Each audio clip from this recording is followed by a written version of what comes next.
Hi అండి సతీష్. ఈ promo ప్రకారం ఈ నామినేషన్లో ఎవరు చేశారు, ఏం రీజన్స్ చెప్పారని చెప్పబోతున్నాం. అయితే నేను మనం గెస్ట్ చేసినట్టుగా ఇట్లా డైరెక్ట్ నామినేషన్, బురద నామినేషన్ పెడితే బాగుంటుందన్న అలా మనం అనుకున్న వాళ్ళు వచ్చేసింది ఆ నామినేషన్.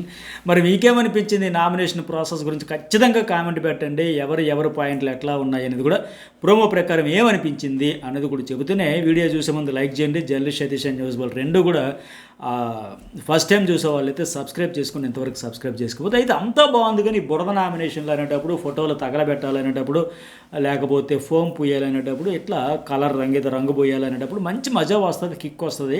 అలాంటి నామినేషన్ ఈసారి కూడా పెట్టాడు. కానీ ఈ 5 నిమిషాల సమయం మాత్రమే ఉందంటున్నాడు ఏంటి బిగ్ బాస్? ఇదే నాకు డౌట్ కొడుతుంది. టైం లింక్ ఎందుకు పెట్టాడు? కొన్ని వెరైటీగా ట్రై చేశాడంటే ఓకే, కానీ 5 మినిట్స్లోనే అంటే ఎట్లా సూటుగా సుత్తు లేకుండా 5 నిమిషాల్లో దడ్మనిపించేయండి, లేకొద్దు రా పాయింట్కి రా అనే మాదిరిగా ఈ కౌంట్ డౌన్ ఏమైనా స్టార్ట్ చేశాడా?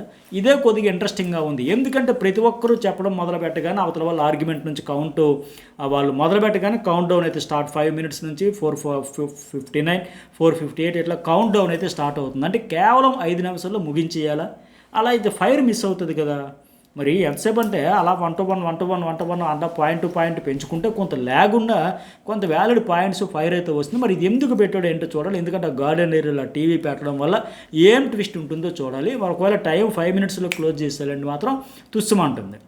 ఎందుకంటే మామ అనిపించేసినట్టు అయిపోతుంది. మరి ఏం ట్విస్ట్ ఏంటనేది మనం నెక్స్ట్ అప్డేట్ వస్తే చెప్పుకుందాం, మాట్లాడుకుందాం. ఇక ప్రోమో ప్రకారం కూడా మాట్లాడదాం. ఇప్పటికే జర్నలిస్ట్ సదస్సులో కూడా ఒక వీడియో అప్లోడ్ చేశా, ఎవరెవరు నామినేషన్లోకి వచ్చారు, ఎలాంటి ట్విస్టులు ఇచ్చాడు ఏంటి అనేది కూడా బిగ్ బాస్ ఈసారి 10వ వారంకి ఇచ్చిన ట్విస్టులు ఏంటనే ఆ వీడియో కూడా చూడని వాళ్ళు చూడండి. ఫైనల్గా ఈ వీడియో చేసే సమయానికి ఎంతమంది వచ్చారంటే 6 నామినేట్ అయ్యారంట. హైలైట్ ఏంటంటే కెప్టెన్ కూడా నామినేషన్లో పడేసి తర్వాత ట్విస్ట్ ఇచ్చి బిగ్ బాస్ అయితే సేవ్ చేశాడంట. అంటే మరి ఆయనకుండే కెప్టెన్ ఇమ్యూనిటీ పవర్ వల్ల, లేకపోతే అతని దగ్గర పవర్ అస్త్రం ఇంకొక 3 ఆప్షన్ పవర్ ఉందన్నాడు కదా, దానివల్ల ఏంటనేది కూడా చూద్దాం. ఆ జర్నలిస్ట్ సదస్సులో ఫుల్ డీటెయిల్గా ఆ వీడియో పెట్టి అది చూడని వాళ్ళు చూడండి. ఇందులో ఏంటంటే కేవలం ప్రోమో ప్రకారం ఇప్పుడు ఫస్ట్ కెప్టెన్ ఎమ్మెల్యేలు కనుక ఆయన స్టార్ట్ చేశాడు. బర్నీ గారికి నామినేషన్ చేస్తే వ్యాలిడ్ పాయింటే చెప్పాడు. ఏమంటే పక్కోలు ఎందుకు ఉండాలని చెప్పే కంటే మనం ఎందుకు హౌస్లో ఉండాలనేది ఎప్పుడూ చెప్పుకోవట్లేదు అన్న నువ్వు. మీ గురించి మీరు చెప్పుకోవడానికి ఏంటి? మొహమాటమా, భయమా? సిగ్గుతో కూడిన మొహమాటం వల్ల వచ్చిన భయమా, మొహమాటమా ఏంటి అనే మాదిరిగా అది కరెక్టే కదా.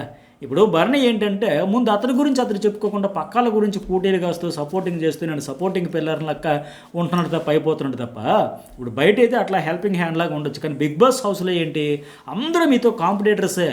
బర్నీతో పోటీ పడడానికి రాము వచ్చాడు, సుమన్ వచ్చాడు, ఇంకా దివ్య వచ్చింది, తనుజ వచ్చింది, అందరూ మీతో పోటీ పడడానికే వచ్చారు. మీ మైనస్లు చెప్పడమే ఇక్కడ బిగ్ బాస్ హౌస్ తాలూకా కాన్సెప్ట్, థీము. నోరు విప్పితే ఇతడు పొగడతల వాన, మునగ చెట్టు ఎక్కిస్తాడు. ఎన్నడూ ఎప్పుడు ఎక్కడ ఏ సీజన్లో అసలు బిగ్ బాస్ షోకే కంప్లీట్గా రివర్స్లో వెళ్తాడు, ఆపోజిట్లో వెళ్తాడు. ఏమి బిగ్ బాస్ షో కాన్సెప్టు? అవతల వాళ్ళ మైనస్లు మాత్రమే చెప్పాలి, నెగిటివ్స్ చెప్పాలి, అది కూడా నిర్మోహమాటంగా చెప్పాలి. ఎంత మొహమాటం లేకుండా, ఎంత ఓపెన్గా, ఎంత డైరెక్ట్గా సుత్తు లేకుండా చెబితే అంత కనెక్ట్ అవుతారు ఆడియన్స్. అంతే తప్ప ఇతడుకున్న మైనస్ ఏంటి? అవతల వాడిలో మైనస్లు చెప్పలేకపోవడమే బర్నీలో ఉండే మైనస్. ఎదుటివాడి లోపాలు చెప్పాలి, ఎదుటివాడికి ఎలివేషన్ ఇవ్వడమే రాంగు. అంటే జనరల్గా ఎదుటివాడిని పొగడమే బిగ్ బాస్ హౌస్లో తప్పు. అంటే ఈయన ఇంకా ఎలా పొగుడుతాడండి మరీ దారుణంగా. నాకంటే బెటర్ అంటే పోనీ నువ్వు బెటరు, నువ్వు తోపు, నువ్వు బాగా ఆడతావన్నా బాగున్నావు, నాకంటే బెటర్, నాకంటే తోపు, నాకంటే బాగా ఆడతావు అంటే ఏముంటుంది అది? ఇప్పుడు మనం చూసాం, నువ్వు నాకంటే డిజర్వ్. తనూజకి సంబంధించిన నామినేషన్, తనూజనే కాదు, రామురాధుని కావచ్చు, సుమన్ కావచ్చు, ఎవరినైనా సరే అట్లా అనడం అనేది కంప్లీట్గా రాంగ్. మన నామినేషన్లో తనూజ నాకంటే డిజర్వ్, ఆవిడకంటే నేను ఎక్కువని చెప్పలేనంటూ మొదలు పెట్టడమే ఒక పొగడతలతో మొదలు పెడతాడు. అదే మైనస్ అయితే ఉంది. అలాగే కెప్టెన్సీ కంటెంటర్లు కూడా రామురాధుడు ట్రైన్ దించేసినప్పుడు కూడా లాస్ట్ 3 వీక్స్ నుంచి కూడా ఆవిడ నాకంటే బెటర్ ఇస్తూ ఉంది, ఆవిడ అర్హురాలు చెప్పడమే ఇతడికి మైనస్. ఎమ్మెల్యేలు చెప్పిన పాయింట్లు అయితే వ్యాలిడ్ పాయింట్లు. భరణి గురించి మరి ఎవరు చెప్పినా ఆయన విషయంలో చాలా పాయింట్స్ ఆయన వైపు నుంచే వస్తాయి. నేను నాగార్జున గారి ఎపిసోడ్లో చెప్పినట్టుగా అజాత శత్రువు ఒక్కసారి ఫైర్ వస్తేనే ఆ క్లాప్స్ వస్తాయి, విజల్స్ వస్తాయి. అతను ఓపెన్ అయిపోయి ఆ సేఫ్ గేమ్ వదిలేసి ఎస్ మీ అందరికంటే నేనే గ్రేటు, నేనే తోపు అనే యాటిట్యూడ్తో ఉండాలి. బర్నిక్ గారి గ్రాఫ్ ఎందుకు పెరగదని నేను ఛాలెంజ్ చేసి చెబుతా. మీరు అందరూ నాకు కాంపిటేటర్స్, మీరు అందరూ జూజిబీ, మీకంటే నేనే గ్రేటు, నేను మళ్ళీ రీఎంట్రీ, నాకు ఆడియన్స్ ఓట్లతోనే వచ్చారనుకున్న కాన్ఫిడెన్స్తో ఆ సేఫ్ గేమ్ వదిలేసి వస్తే ఖచ్చితంగా తోపు అవుతాడు. ఆల్రెడీ అయినోడే, కేవలం ఈ సేఫ్ గేమ్ వల్ల చెడగొట్టుకున్నాడు. సో ఆయన కోసం నామినేషన్ ఆయన పేరు ఎమ్మెల్యేలు చెప్పింది వ్యాలిడ్ పాయింట్. ఇక రెండోది ఏంటి, రీతు చౌదరి దివ్యానైతే నామినేట్ చేస్తూ ఉంది. నువ్వు పవర్ సెంటర్లో తయారయ్యేవమ్మా, గ్యాంగప్లో తయారవుతావన్నో, కేవలం ఒక ముగ్గురునో నలుగురినో పక్కన పెట్టుకొని బాణాల్లో వదులుతున్నావని ఇప్పుడు ఈవిడ వదిలిన వాస్తవానికి ఏంటి, నలుగురు ఐదుగురిని ఎవరిని పెట్టుకుని మాట్లాడుతుంది, ఆటలాడుతుంది, ఇన్ఫ్లుయెన్స్ చేస్తుంది అంటే నువ్వు ఒక మ్యానిపులేటర్ అని మాదిరిగా చెబుతూ ఉంది. కానీ రీతు చౌదరి అంత లేదు కదా, భరణి ఆ మాట వినే పరిస్థితి లేదు. సుమన్ శెట్టి వింటే ఉంటే కాస్త ఉండాలి తప్ప, రాము లేడు, ఎమ్మెల్యేలు కాస్త కోస్త ఉంటున్నాడు తప్ప, మరీ అంత ఇన్ఫ్లుయెన్స్ చేసేస్తే దివ్య మాటలకు మ్యానిపులేట్ అయిపోయినంత కంటౌట్లు కంటెస్టెంట్లు ఎవరు లేరు. కాకపోతే రీతు చౌదరి ఇక్కడ వదులుతున్న బాణాలు ఏంటంటే వీకెండ్లో వచ్చిన ఫీడ్బ్యాక్తో, ఎందుకంటే దివ్య లాస్ట్ పర్సన్ కనుక ఇప్పుడు సాయి శ్రీనివాస్ కూడా వెళ్ళిపోయిన తర్వాత కంప్లీట్గా ఈవిడ బాటం కనుక 13లో, అందువల్ల రీతు అయితే చెబుతూ ఉంది. లేకపోతే దివ్య స్ట్రాంగ్ అని నామినేషన్కి పాయింట్ల కోసం కూడా భయపడే ఈమె ఇప్పుడు వచ్చిందంటే కేవలం వీకెండ్ వీడియోల ఎఫెక్ట్. ఆవిడ ఏదో రాంగ్ ఆడుతుంది, నెగిటివ్ వెళ్తుంది గేమ్ అనేది ఒక ఆ వీడియోల ద్వారా పోర్ట్రేట్ చేయాలనుకున్నది ఆవిడకి అర్థమైంది కనుక ఆ వీడియోలు ప్లస్ ఆడియన్స్ పేరుతో ఓటింగ్ బాటం లా పెట్టారు కదా, ఆ 2 పాయింట్లతో రీతు చౌదరి చేస్తుంది. ఇక్కడ క్లారిటీ, అంతకంటే పాయింట్స్ లేవా, వేరే వాళ్ళు లేవా.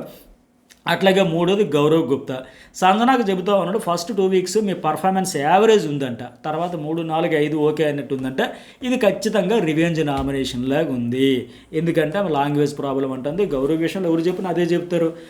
పైగా గత వారం అంతా నామినేషన్లు తీసుకునేదానికి రాము రాదురి కోసం డ్రిల్లింగ్ అయిపోయి, టెన్షన్ అయిపోయి, నర్వస్ ఫీల్ అయిపోయి, హైపర్ అయిపోయి, అట్లాగే కెప్టెన్ మాట ఎదిరించామని చెప్పడం కావచ్చు, ఇట్లాంటివన్నీ చెబుతారు కదా. నిన్న వీకెండ్ ఎటు ఈయనకు కూడా ఇచ్చారు, పైకి 7వ పొజిషన్లో ఉండి ఇవన్నీ చెప్పచ్చు. కాకపోతే సంజన గురించి అతను చాలా రివర్స్లో చెబుతున్నాడు అని అర్థమైతే ఉంది. ఏమంటే ఫస్ట్ 2 వీక్స్ నువ్వు ఎపిసోడ్ చూసి వచ్చావా అసలు అని చెప్పి సంజన అడగడం పర్ఫెక్ట్ కౌంటర్ పంచ్. ఎందుకంటే వాస్తవానికి ఫస్ట్ 2 వీక్స్లోనే ఆవిడ చాలా రచ్చ చేసి బలమైన ముద్ర వేసేసింది ఈ సీజన్లో.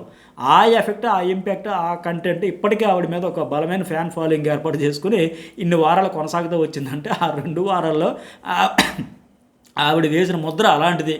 చాలా అంచనాలు పెంచి అయ్య బాబే సంజన లేకపోతే ఈ సీజన్ ఎట్లా, చాలామందికి నోరు లేని వాళ్ళకి నోరు తెప్పించింది, మాట్లాడతారు అని ఒకళ్ళు మాట మౌనాన్ని విడిచి మాటను ఆటలాడే పరిస్థితి తీసుకొచ్చింది. కెలికేసి వదిలేడు అంటారు కదా, హౌస్ అంతా 14 మెంబర్స్ ఒకవైపు, సంజన ఒకవైపు అనే మాదిరిగా ఆ మొదటి 2 వారాల్లో రచ్చ చేస్తే గౌరవ్ వచ్చి కంప్లీట్గా రివర్స్లో ఆ 2 వారాల్లో మీరు అసలు ఏమీ లేదు అన్నట్టు చెబుతూ ఉంటే అందుకే సంజన అనిందరే నాయన నా విశ్వరూపం ఒరిజినాలిటీ నువ్వు ఫస్ట్ వీక్స్లోనే అయ్యింది, అసలైన రచ్చ అంతా ఇప్పుడు కనిపిస్తున్న సంజన ఇంకా తగ్గిపోయిందన్న మాదిరిగా చెబుతూ ఉంది. అయితే గౌరవ్ కూడా ఎక్కువగా ఇంకా ఇన్ని వారాలు 10వ వారం ఆవిడ వచ్చి 10వ వారంలోకి వచ్చింది, అతడు వచ్చేమో ఏకంగా 5వ వారంలోకి వచ్చిన తర్వాత కూడా ఇంకా మీరు తక్కువ ఆడారు, మీరు ఎక్కువ ఆడారు, ఇలాంటి రీజన్స్ గౌరవే కదా ఎవరు చెప్పినా సేఫే, పాయింట్లెస్ అని అనిపిస్తుంది ఉంటుంది.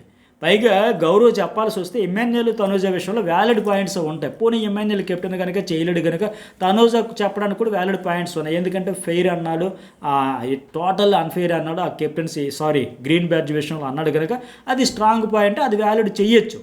ఇలా ఎట్లా చేస్తారని బాధపడ్డాడు కనుక. కానీ ఆవిడ స్ట్రాంగ్ అని తెలిసిన తర్వాత అతడు పాయింట్ స్ట్రాంగ్ అయినా సరే సేఫ్ ప్లేలో భాగంగా స్ట్రాంగ్ కంటెస్టెంట్ ఢీ కొట్టేదానికంటే ఎటు సంజన 10th ప్లేస్లో ఉంది, ఇతడు అబ్బాయి ఏమో 7th ప్లేస్లో ఎదురు ఉన్నాడు కనుక ఆ ఓట్ల ప్రకారం అట్లా చెప్పేసారు అనేది అర్థమవుతూ ఉంది.